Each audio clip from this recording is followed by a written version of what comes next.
This really is the beginning of a new era, and I think beginning is an important part of that sentence. This is the first time I think that, in a long time that Bungie has stood kind of on its own.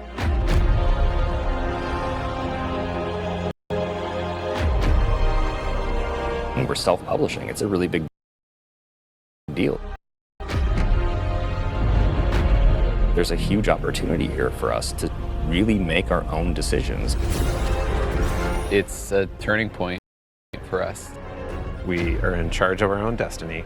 It's empowering and terrifying at the same time. There are only two groups who are going to decide what happens to Destiny next: Bungie and the players who play Destiny.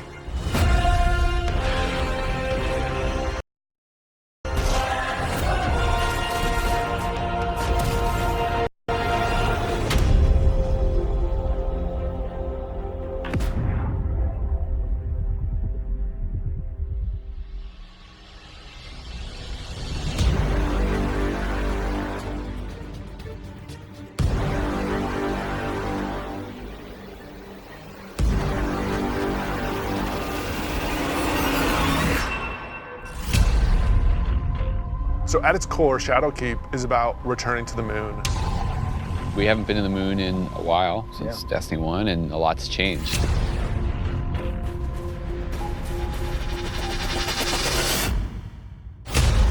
When you go back, it isn't exactly what you thought it was. There's like huge cracks ripped into it. There's a weird scarlet fortress. And so the context of the moon has been updated entirely. This isn't just about the hive anymore. It's about something else, something terrifying.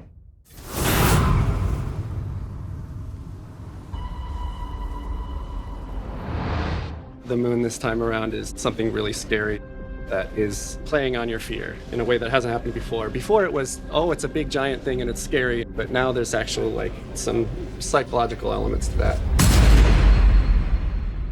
How long has it sat in silence, watching us? Much too long.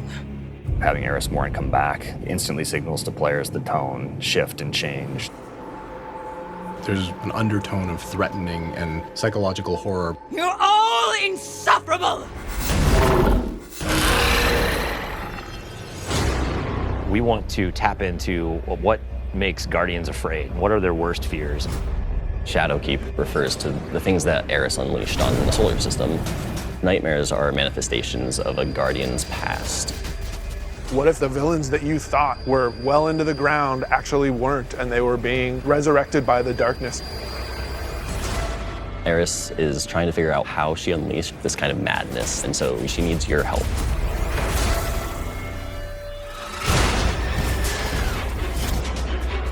You can't just kill them and make them go away. What if you can't do all of the things that you've grown accustomed to doing? Being unable to achieve what you're trying to achieve, no matter how hard you try. Players, they think we can deal with this. We killed Crota, we killed Oryx. No big deal, right? Well, you're going to get there and you discover it's a bigger deal than you even thought it could be. The darkness is actually a lot closer than you realized. Now you know my suffering.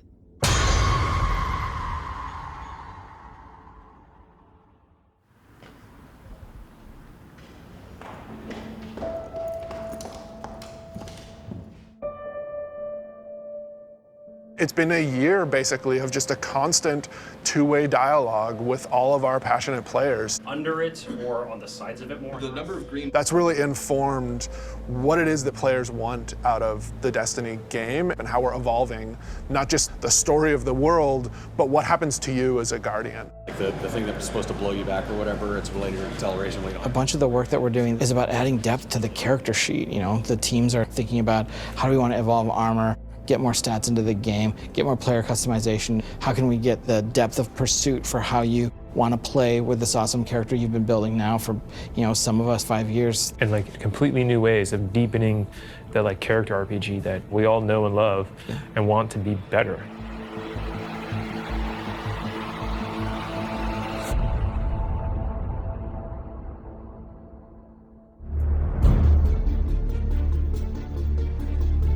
In Shadowkeep, we are fundamentally evolving the systems and moving the world forward. You want to bring some of that sci-fi element back to it, where it's like some like panels or exactly. something. We've been dancing this line between like, are we RPG enough? Are we not RPG enough?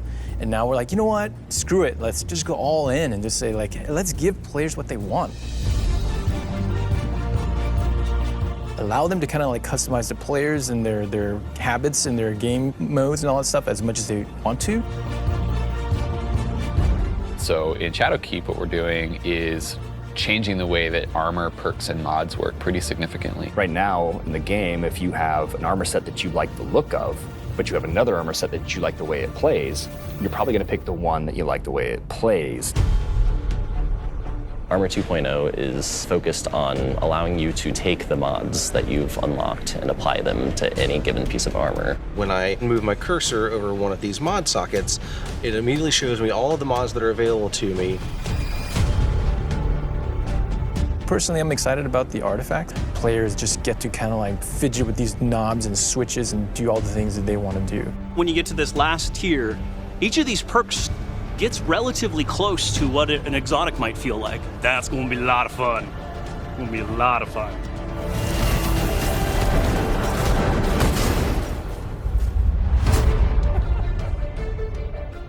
Finishing moves are a new thing for Shadowkeep. What's your favorite?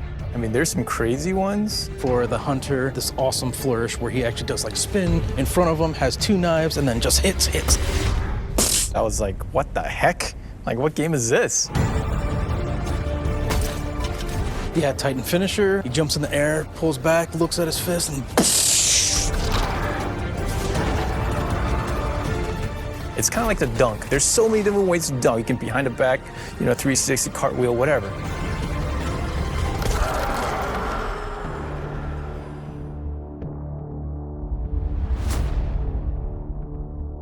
We're in the playtest lab every day, trying to figure out what's good for the game, what do people want, what have they been asking for, trying new ideas. So I want to try, I added radar hiding. Let me know how it feels to get shot by the heavy bow.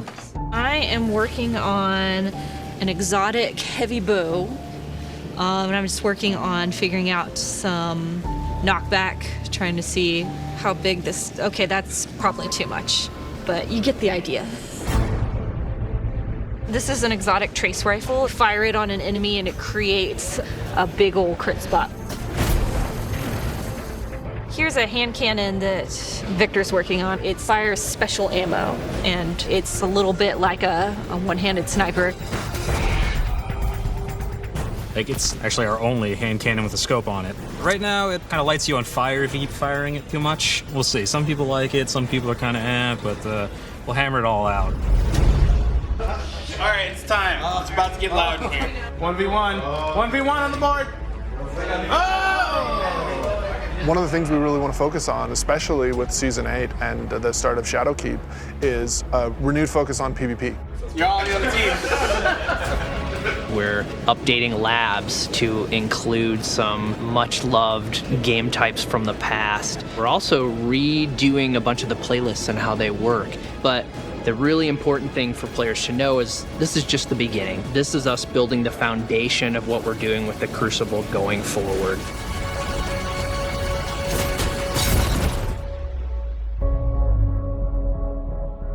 Previously, you would have a 20, 40, 60-hour climb before you could do what's considered in-game content. And now you can pretty much do that immediately. We want you to feel like you are in the end game from the moment you step on the planet. Leveling up your Guardian and becoming more powerful, overcoming dungeons, overcoming raids.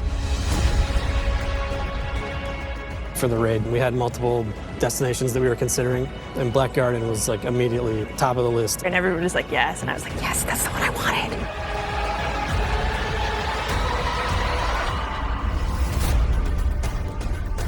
With Forsaken, we've started finding more ways for players to customize and personalize their character and differentiate themselves. Shadowkeep's going to push even further in that direction.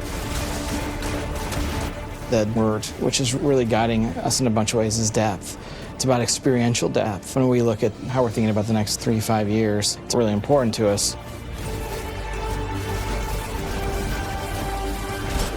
it's cool to have a game that you can invest in with your friends, tweak your monster killing machine and make it 2% better every weekend, doing different things and figuring out how to craft this perfect build that you feel like is your own. Like, that is cool. There's nothing nerdy about it. We're like happy to own that. We're gonna stand on that corner.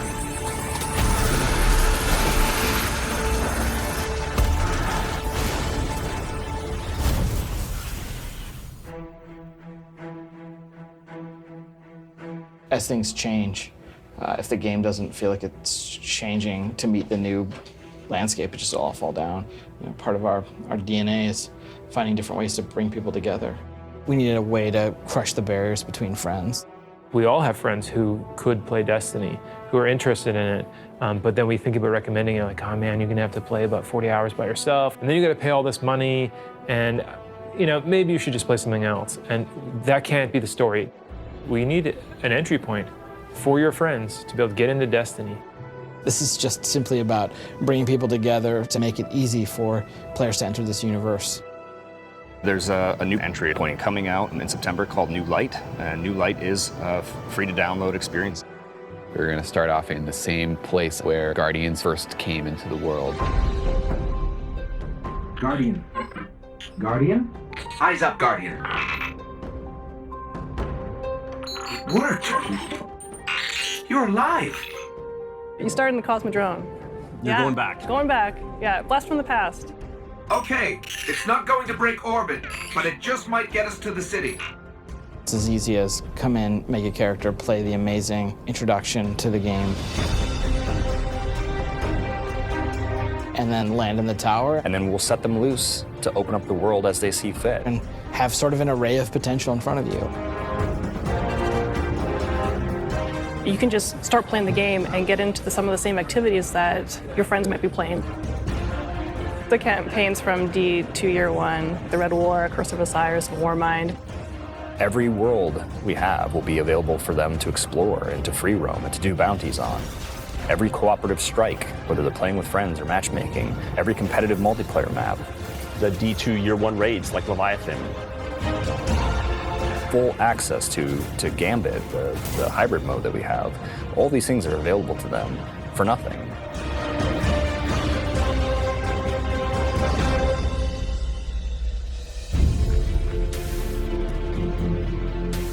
We've always said that Destiny is best when you play it with your friends, and we're trying to make it easier. So if your friends who are playing Destiny are on different platforms, we're adding cross-save so that you can move between the different platforms and play wherever your friends are. Like if I'm playing and I want to move over to my PC, I should have my character go with me. We want Destiny to meet you wherever you want to play, so that's incredibly important for us. We wanted cross-save before we shipped Destiny 2, right? Like a bunch of it was built. We just couldn't get there for capital R reasons. And many of those reasons have disappeared. So we are headed full steam ahead on that. And we got to figure out how we're going to get there and how we're going to give the players what they want.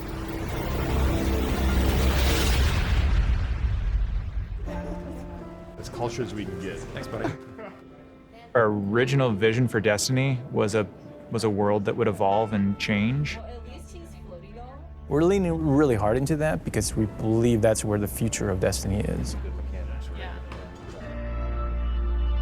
The long horizon for Destiny is to become an evolving world. You know, you're going to tune in to see what's going to happen next. We can completely build Destiny in the vision that we want it to be in. A vision that isn't dictated by a commercial model or a business plan, but our creative vision and what we want to do for our players and what they want us to do with Destiny. We feel like our work isn't done. We have a series of missions that we need to finish before I think we have Destiny in the place that it needs to be, and we're back to, I guess, finish the fight, so to speak.